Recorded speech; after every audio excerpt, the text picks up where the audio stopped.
สิมารีวิวตัวนี้เนาะมารีวิวเครื่องให้ลูกค้าเบิ่งเนาะตัวนี้มัน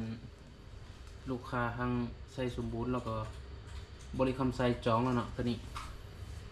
ตัวที่หนึ่งนี่จะเป็นแท็กติคอเนาะหรือว่าหลายคนเอิ้นแท็กติโกตัวนี้จะใส่มากับแหลก16แหวนเนาะทางอะลูกลมนเนาะทางอะลูกลมนเก็บเสียงจะเป็นเก็บเสียงของเกมเต็กเนาะตัวนี้เกมเต็กตัวนี้จะเป็นกล้วยรอแล้วก็เราจะเป็นเราตัวนี้จะอยู่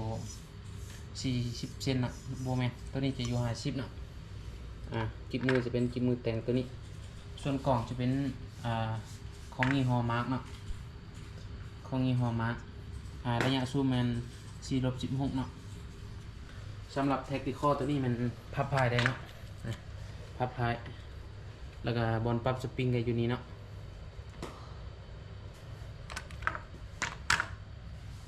บอลปรับสปริงก็อยู่บอลเมื่อกี้นี้เนาะ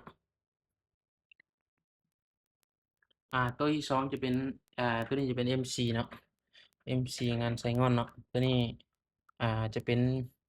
MC ใส่กิ๊บมือใหม่ลายใหม่เนาะตัวนี้จะเป็นท่ายของสไนเปอร์ตัวนี้จะเป็นเข้ามาใหม่คือกันตัวนี้วาล์วจะเป็น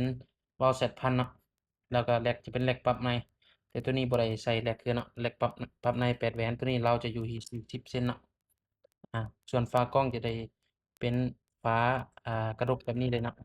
เปิดแบบนี้กล่องจะเป็น Discovery 3-12ตัวนี้มีไฟในเส้นเร่งตัวที่3ก็เป็น MC คือกันเนาะตัวที่3ก็เป็น MC ตัวนี้จะเป็นท่ายเดิมกิบมือเดิมเนาะตัว MC จะมีบอลพับพายแบบนี้เนาะมีบอลปรับสปริงแบบนี้เลยปรับคอร์ดปรับแฮงยิงลูกจะเป็นยิงลูกเบอร์2คือกันหมดเนาะตัวนี้เราจะยาวอยู่ที่50เซน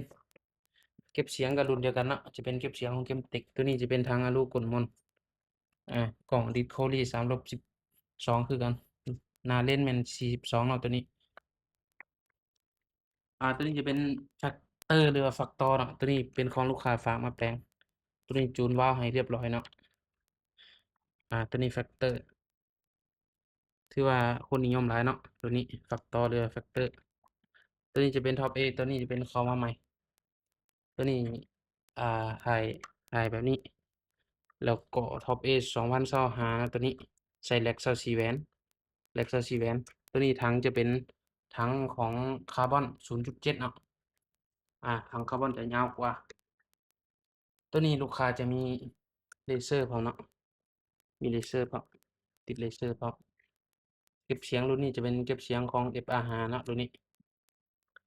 ส่วนตัวนี้จะเป็นแฟกเตอร์หรือว่าฟักตอร์ตัวนี้ฟักตอร์รุ่นใหม่เนาะ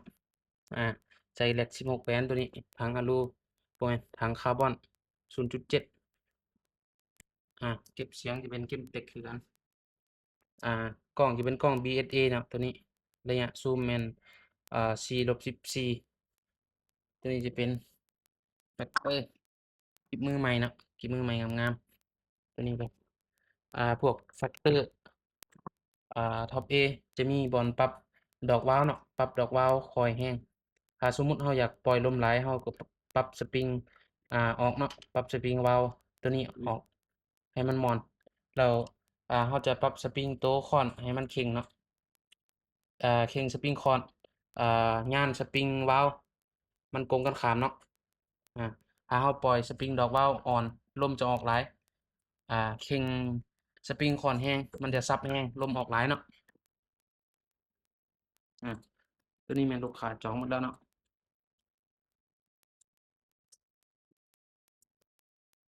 งามๆลูกค้าผู้ใดสนใจสามารถทักเบอร์ได้เนาะหน้าโปรไฟล์หน้าช่องเขาเลย